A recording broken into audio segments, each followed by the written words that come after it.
시편 96편 1절에서 13절 말씀.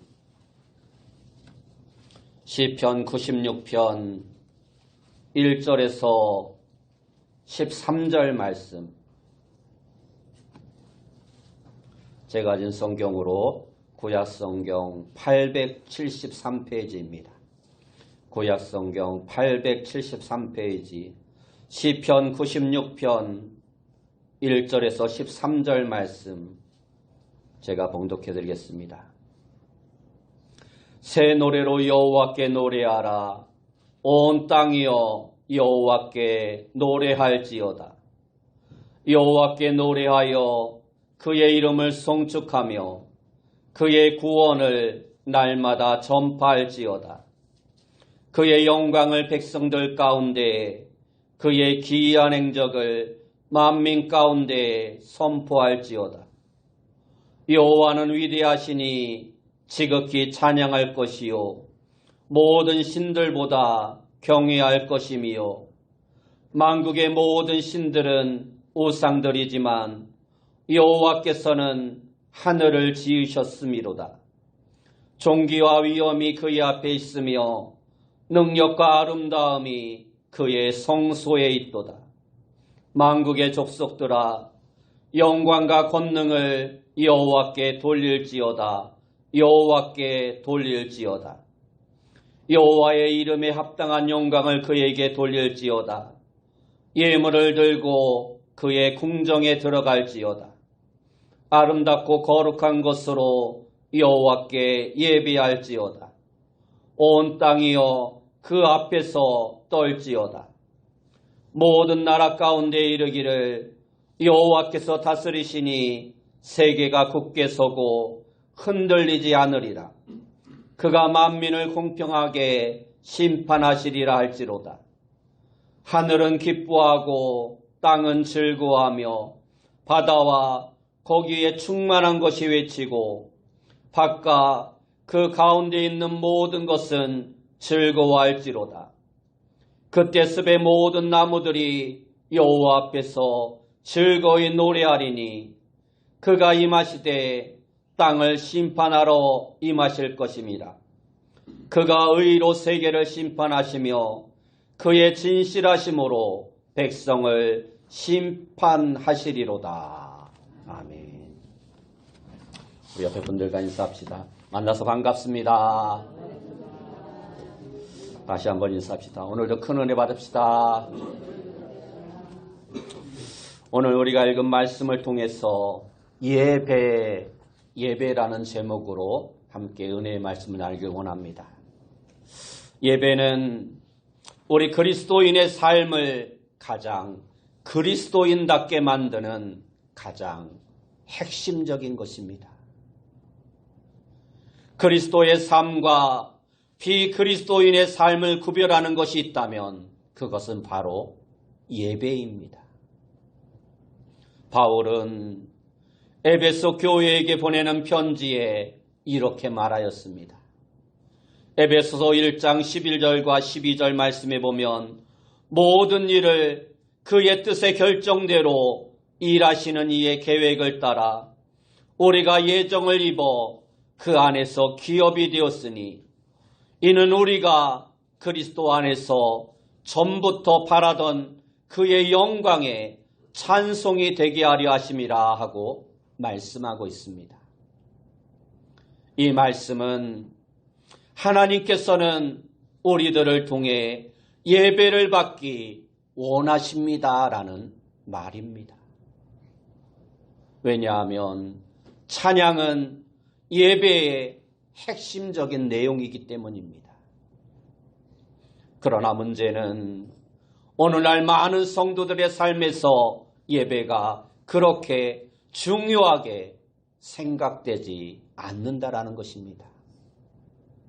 그 이유는 예배가 너무나 많고 그러다 보니 의례적으로 습관적으로 드리는 예배가 많아지기 때문입니다. 우리 그리스도인들의 삶에 예배가 많다는 것은 그만큼 예배가 중요하다라는 의미도 있지만 동시에 예배가 소홀하게 습관적으로 드려지고 있다라는 뜻도 있는 것입니다. 거기에 더해서 몇 년 전까지 있었던 전 세계적인 코로나 팬데믹으로 인한 비대면 예배, 즉 인터넷이나 유튜브를 통한 실시간 예배가 인기를 끌면서 코로나가 끝난 지금까지도 많은 사람들이 교회에 나가서 예배드리기보다 집에서 기독교 방송이나 인터넷이나 유튜브를 통한 자신이 원하는 훌륭한 목사님의 설교를 들으면서 예배를 드리는 사람들이 아직도 많은 수를 차지하고 있다는 것입니다. 이외에도 한 신학교 대학의 교수는 오늘날 한국교회 예배 문제점을 지적하면서 대형 교회에서 드려지는 1부에서 3부, 4부, 5부, 6부 똑같이 드려지는 모든 예배를 다 폐지하고 온 세대가 함께하는 통합 예배를 현재 자신의 교회 자석수만큼만 받아들이고 나머지 성도들은 주소지에서 가까운 교회로 나가도록 장려하자라는 말을 하기도 하였습니다. 한국교회의 예배의 변화를 촉구한 것입니다. 그런가 하면 수원의 한 교회는 새벽 예배나 수요 예배나 일체 다른 예배가 없이 주일에 한 번만 예배를 드립니다. 그것도 낮 시간 오전 예배를 드리는 것이 아니라 저녁 6시에 모여서 교회에 함께 도착하면 모든 성도들이 함께 음식을 준비하고 모두가 둘러앉아 음식을 나누면서 그날의 수고에 감사하고 내일을 격려하면서 성경을 읽고 찬양하며 기도하는 이른바 디너 처치 예배를 추구하고 있습니다. 이처럼 오늘날 교회는 급변하는 세상 속에서 뒤처지지 않게 다양한 변화를 추구하고 있지만 이에 따른 부작용과 문제점들도 많이 나타나고 있습니다. 성경에 나오는 위대한 신앙인들의 삶의 중심을 보면 항상 예배가 있었습니다. 하나님께서 물로 세상을 심판하셨을 때 방주에서 나온 노아는 제일 먼저 하나님께 제단을 쌓았습니다. 여기서 제단을 쌓았다는 말은 예배를 드렸다라는 것입니다. 하나님의 말씀을 듣고 가나안 땅으로 이주한 아브라함도 가는 곳마다 제단을 쌓았습니다. 제일 먼저 도착한 세겜에서 하나님께 제단을 쌓았고 거기서 다시 베델로 옮겨 아브라함은 그곳에서도 하나님께 제단을 쌓았습니다. 덴마크의 철학자인 키에르 케고르는 예배를 연극에 비유하면서 예배를 구경하는 사람이 있고 예배를 드리는 사람이 있다라고 말을 하였습니다. 예배를 구경하는 사람은 연극을 관람하는 관객과 같습니다. 그러나 예배를 드리는 사람은 연극을 공연하는 배우와 같은 사람들입니다. 하나님을 인격적으로 만나는 것이 예배라면 우리는 결코 예배에 있어서 구경꾼이 되어서는 안 되는 것입니다. 예배에 적극적으로 참여하는 배우가 되어야 하는 것입니다. 예배의 구경꾼이 아니라 적극적으로 참여하는 예배를 드리기 위해서는 무엇보다 예배 순서에 임하는 우리의 자세가 중요합니다. 찬송을 부를 때 어떻게 불러야 합니까? 존 웨슬리는 찬송가를 부르는 5가지 방법에 대하여 이야기하였습니다.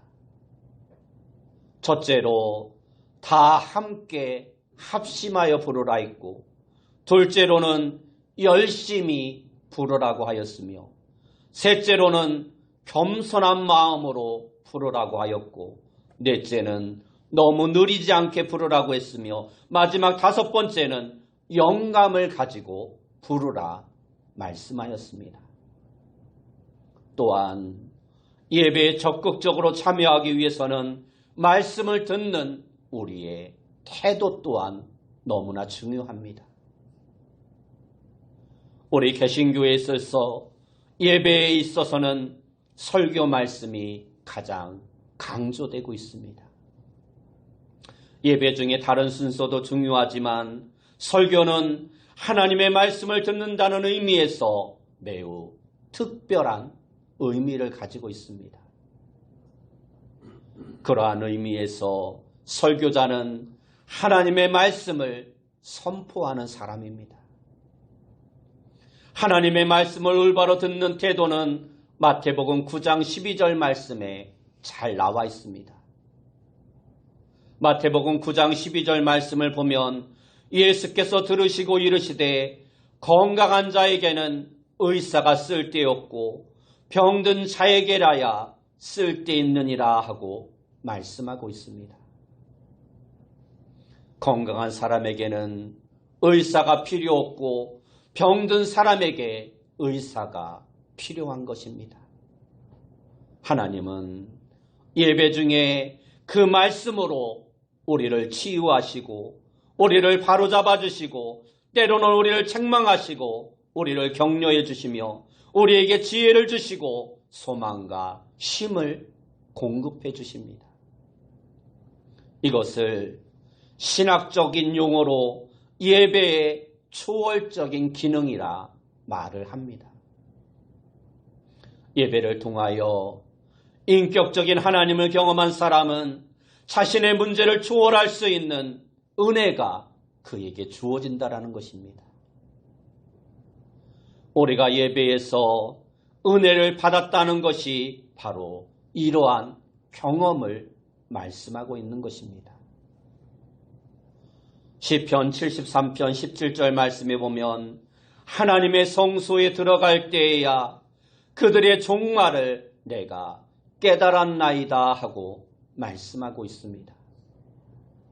이 시는 아삽의 시로 아삽은 헤만과 에단과 함께 레위인으로서 다윗과 솔로몬 시대의 성전에서 하나님의 찬양하는 일을 맡았던 사람이었습니다. 악기도 연주하고 찬양도 부르면서 역대하 29장에 보면 아삽은 선지자로 불릴 만큼 현명하고 지혜로운 사람이었습니다. 이러한 아삽이 한 번은 시험에 들었습니다. 그 시험이 무엇인가 하면 왜 하나님을 믿지 않는 악한 사람들이 세상에서 잘되고 성공하는가 하는 것이었습니다. 악한 사람들이 성공한다면 자신이 굳이 하나님을 믿고 깨끗하게 살 필요가 없지 않은가? 이러한 시험에 든 아삽은 그 해답을 찾을 길이 없었습니다. 그런데 그는 그 해답을 하나님의 성소에 들어가서 발견하게 됩니다. 깨닫게 됩니다. 다시 말해서 예배 중에 해답을 얻었다라는 것입니다. 예배 중에 눈이 열리고 예배 중에 하나님의 뜻을 알게 되었고 예배 중에 악한 사람들의 운명이 어떻게 되는 것을 비로소 깨달았다는 것입니다. 예배가 주는 은혜가 바로 이것입니다. 준비된 마음으로 참석한 예배, 구경꾼이 아니라 연극을 공연하는 배우처럼 적극적으로 참여한 예배는 하나님의 은혜를 체험하게 하는 것입니다. 그래서 그러한 예배를 통해서 살아계신 하나님의 임재를 체험하고 그러한 하나님을 인격적으로 만난 그러한 예배는 우리의 막혔던 시야를 열어주고 우리의 잠겼던 귀를 열어주고 우리에게 지혜를 주시는 것입니다. 또한 그러한 예배를 통해서 우리는 아픔이 치유되고 그러한 예배를 통해서 우리의 모든 문제가 해결되고 그러한 예배를 통해서 새로운 힘과 용기와 새 힘을 얻게 되는 것입니다. 이러한 예배가 주는 유익과 은혜에도 불구하고 우리가 잊지 말아야 할 것이 있습니다. 그것은 예배는 우리를 위해서 드리는 것이 아니고 하나님을 위해 드린다라는 것입니다. 예배는 하나님께 우리가 가진 모든 것을, 최고의 것을 하나님께 드리는 것입니다. 오늘 본문은 하나님을 어떠한 분으로 묘사하고 있습니까? 2절에서 6절 말씀을 보시기 바랍니다. 여호와께 노래하여 그 이름을 송축하며 그의 구원을 날마다 전파할지어다. 그의 영광을 백성들 가운데, 그의 기이한 행적을 만민 가운데 선포할지어다.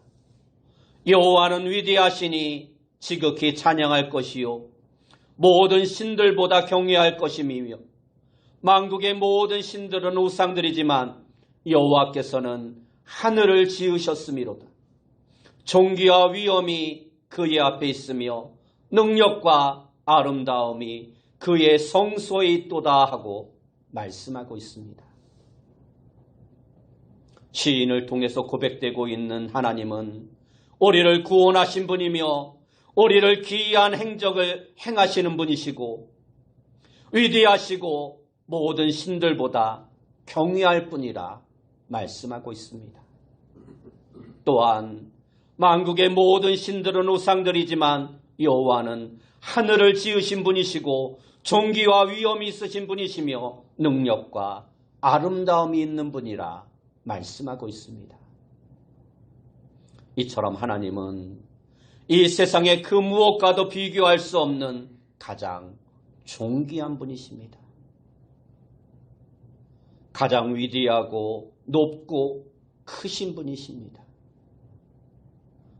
우주보다 더욱더 크신 분이십니다.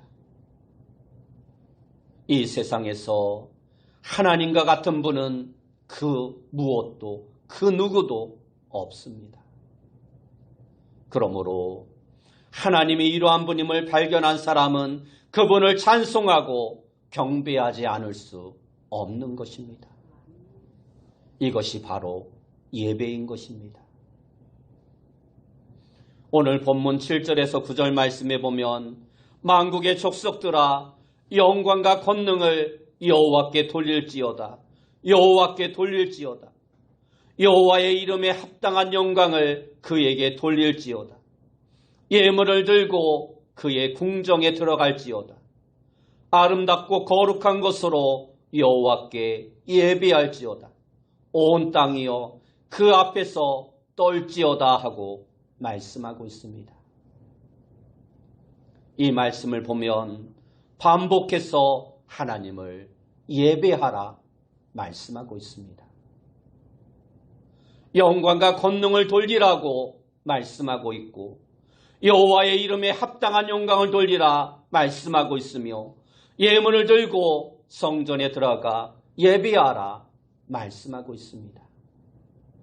또한 아름답고 거룩한 것으로 하나님을 예배하라 말씀하고 있습니다. 그만큼 예배는 아무리 강조해도 전혀 부족함이 없는 것입니다. 그럼에도 불구하고 앞에서 말씀드린 것처럼 오늘날 많은 성도들에게 예배의 중요성은 점점 더 약화되어져 가고 있습니다. 이러한 예배의 습관화와 약해져가는 예배 회복을 위해서는 예배에 대한 기본적인 개념이 우리 안에서 다시 정립되어야 합니다. 예배가 무엇이고 우리가 왜 예배를 드려야 하고 어떠한 마음으로 예배를 드려야 하며 우리가 예배를 드릴 때 어떠한 형식으로, 어떠한 자세로 예배를 드려야 하는지 예배에 대한 모든 것들이 새롭게 정리되어야 하는 것입니다. 성경에 나오는 최초의 예배는 가인과 아벨의 제사입니다. 그러나 이때는 율법적인 것이 없었던 시대에 단지 창조주 하나님에 대한 감사와 경외의 마음으로 드리는 제사의 형태였습니다. 그리고 예배라는 개념이 비로소 시작된 것은 모세를 통한 율법이 주어지면서 안식일을 지키라는 계명이 주어지고 성전이 주어지고 그 성전에서 드려지는 예배의 형태가 주어진 이후부터였습니다. 이러한 안식일에 대한 예배의 개념이 오랜 시간 동안 이어져 신약시대까지 이어지면서 초대교회 공동체는 처음에는 이러한 유대교의 전통 속에서 안식일의 모임을 이어갔습니다. 그것이 하나님을 예배하는 방식이었습니다.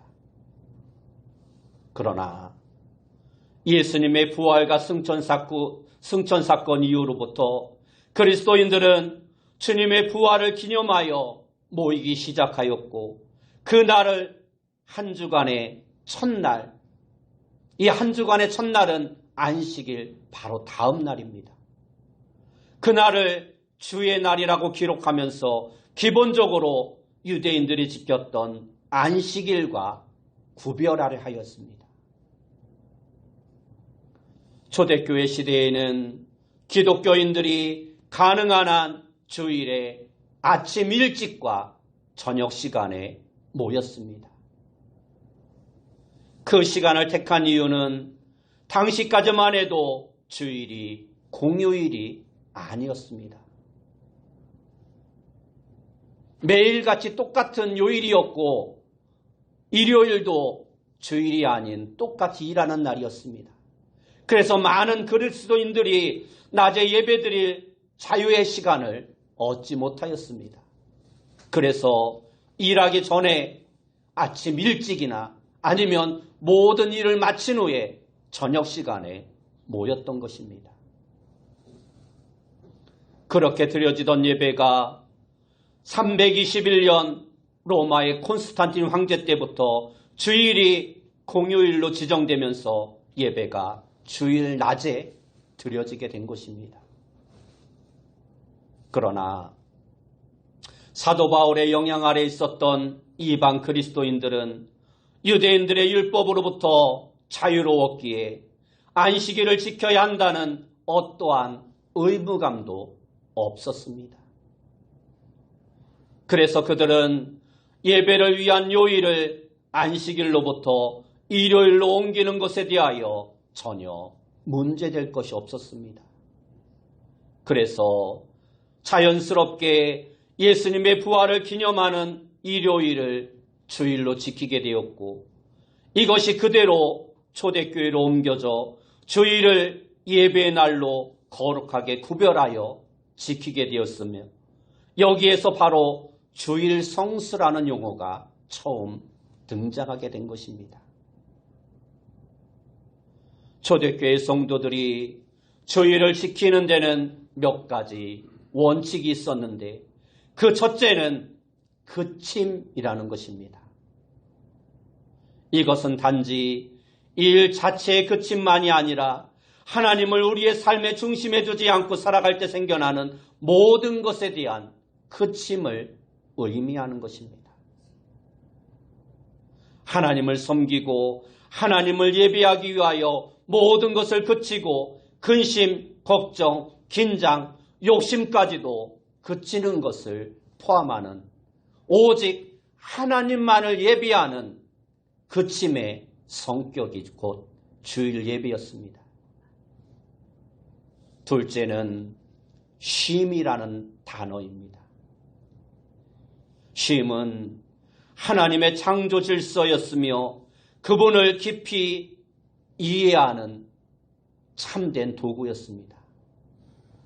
주일은 예배를 위해 모든 노동을 내려놓고 주 안에서 진정한 쉼과 영적 안식을 누리는 날이었습니다. 이것은 앞에서 말한 그침보다 더 깊은 차원의 영적인 평안을 말씀해주고 있는 것입니다. 단지 아무것도 안 하는 것이 아니라 예수 그리스도 안에서의 영적인 안식을 말씀하고 있는 것입니다. 셋째는 받아들임입니다. 주의를 지키는 보다 적극적인 자세는 하나님의 은혜에 반응하고 하나님의 말씀에 온전히 잠기는 것이며 또한 그것을 세상과 함께 나누는 것입니다. 다시 말해서 그분이 원하는 것을 수행하려는 결단과 삶의 실행이 동반되어야 한다는 것입니다. 그래서 예배는 우리의 삶과 행동까지도 포함하고 있는 것입니다. 그리고 네 번째는 축제입니다. 성도들은 하나님의 놀라운 구원의 역사와 은혜에 대한 감격을 가지고 잔치와 같이 축제와 같이 예배를 드려야 하는 것입니다. 그러나 오늘날 한국교회는 서양의 많은 교회들이 지나왔던 여러 가지 문제들에 직면해 있습니다. 이러한 문제점을 지적하면서 일부에서는 주일 저녁 예배를 회복시켜야 한다는 목소리도 많이 나오고 있습니다. 한국교회는 언젠가부터 주일 저녁 예배 대신에 주일 오후 예배로 변경해서 드리는 교회들이 등장하더니 지금은 거의 대부분의 교회가 저녁 예배보다는 오후 예배를 선호하고 있습니다. 주일 오후 예배가 등장하던 때의 명분은 여러 가지였습니다. 저녁 예배를 드리면 성도들이 잘 안 나오는데 주일 낮 예배 후에 점심 먹고 예배 드리면 더 많은 성도들이 예배에 참석할 수 있다. 목회자와 성도도 주일에는 좀 쉬어야 한다. 그러므로 오후 예배를 드리고 좀 쉬는 시간을 갖도록 하자. 예배 시간이 중요한 것이 아니라 신령과 진정으로 예배 드리는 그 예배 자체가 중요하다라고 하면서 저녁 예배 대신 오후 예배를 드리기 시작하였던 것입니다. 그런데 과연 주일 오후 예배로 변경한 것이 한국교회 성도들의 신앙에 유익한 영향을 끼쳤을까라는 것을 생각해 볼 때 부정적인 결과를 말하는 사람들이 오히려 더 많습니다. 초대교회 당시에도 3시나 4시에 시작하는 오후 예배가 있었다고 합니다. 교인들로 하여금 오후 예배에 참석하는 일을 요구할 수 없는 상황이었지만 의례적으로 그들은 오후 시간에도 모여서 예배를 드렸다라고 합니다. 왜냐하면 이 시간의 예배는 예수님의 몸과 피를 나누는 성찬, 애찬의 문화가 주를 이루었기 때문입니다. 그리고 당시 이 성찬식의 문제는 하나님과 사제들만 할 수 있었기 때문에 많은 사람들이 예배에는 참석하였지만 구경꾼과 같은 역할을 할 뿐이었습니다. 그래서 중세의 많은 교인들은 가능한 한 오전 예배만 드리고 오후 예배에는 전혀 참석하지 않았다라고 합니다. 그러나 종교개혁을 통해서 하나님의 말씀은 다시 예배의 핵심이 되었고 교인들은 더 이상 구경꾼이 아닌 하나님과 교제하는 하나님의 백성이 되었습니다. 사제만이 아니라 모든 성도들도 하나님의 성찬과 예찬에 함께 참여할 수 있게 된 것입니다. 이 때문에 예배에 참석하는 일이 다시 필수적인 것으로 강조되었습니다. 이러한 종교개혁운동으로 생겨난 교회들에서 시행된 오후 예배와 오후 예배 내용은 똑같지 않았습니다. 종교개혁이 일어난 얼마 후 루터는 교인들에게 하나님을 알게 하는 일과 하나님을 섬기는 일에 대해서 성도들이 너무나 부족하다라는 것을 깨닫게 됩니다. 그래서 그러한 교인들에게 믿음의 내용을 하나님을 온전히 섬기는 내용에 대하여 알게 할 필요를 느끼면서 특별하게 그들이 가르침을 받아야 할 내용들을 정리하여 책을 펴냅니다. 그것이 바로 오후 예배 시간에 그들에게 설교의 형태로 가르쳐지게 되었는데 루터의 대요리문답이 바로 그것이었습니다.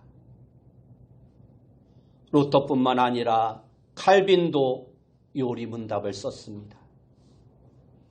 그리하여 개혁파 교회들에서 오후 예배 시간에 요리문답을 순서대로 기독교 교리를 설교해야 한다는 규칙이 생겼기 때문에 요리문답은 대체로 1년 동안 가르쳐지도록 52주로 편집이 되었습니다. 그렇다면 1년 동안 기독교의 교리에 대하여 다 가르친 이후에는 어떻게 되었을까요? 다시 새롭게 똑같이 시작합니다. 다시 처음부터 요리문답의 내용을 오후 예배 시간에 가르쳤던 것입니다. 어떤 분들은 수요일 예배는 성경이 없다고 하면서 수요 예배를 별로 중요하게 생각하지 않는 분도 있습니다. 실제 수요 예배는 우리나라에서 기원한 것입니다. 서양이나 다른 나라에서는 수요 예배라는 개념이 없습니다.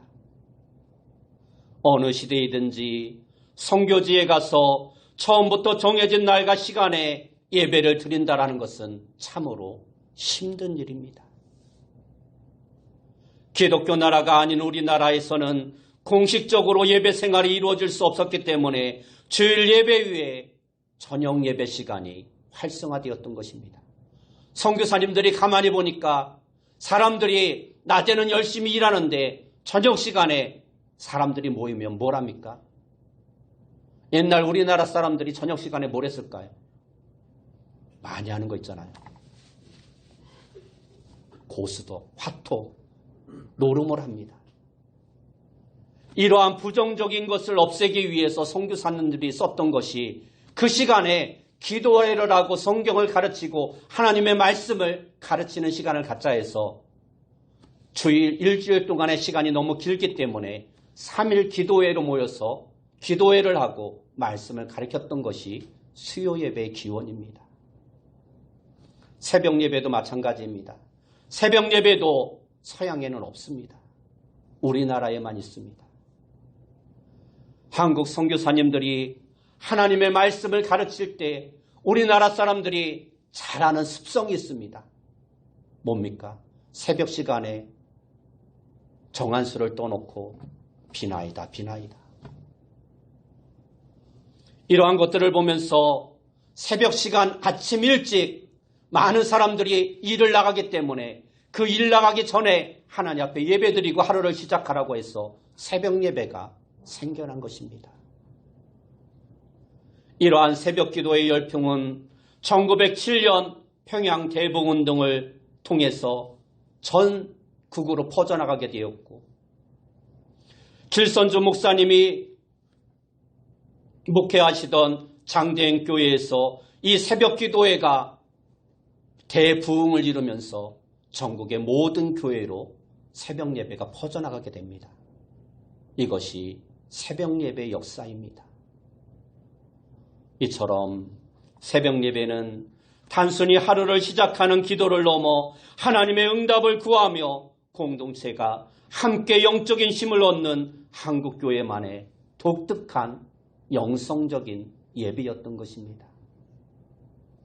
이처럼 주일 오전 예배뿐만 아니라 오후 예배와 수요 예배, 서역, 새벽 예배 등 모든 예배가 다 똑같이 중요하고 소중한 것입니다. 하나님의 말씀을 듣는 것도 중요하지만 교리적인 부분을 공부하고 교회와 나라를 위해 기도하는 것도 그에 못지않게 중요한 것입니다. 여러분 모두가 예배에 대한 개념을 다시 한번 새롭게 정리하고 모든 예배에 충실함으로 하나님 앞에 예배하는 삶을 통하여 하나님이 찾으시는 참된 예배자가 되어 하나님이 주시는 풍성한 은혜를 받아 누리는 귀한 성도님들이 다 되시길 예수님의 이름으로 축원합니다. 기도하겠습니다. 사랑하는 주님 감사합니다. 우리 모두가 모든 예배를 소중하게 여기며 무엇보다 우리의 삶 가운데 삶의 예배를 통하여 언제 어디에서든 하나님을 예배하는 삶을 살아가는 귀한 성도님들 다 되어줄 수 있도록 인도하여 주옵소서. 예수님의 이름으로 기도드리옵나이다.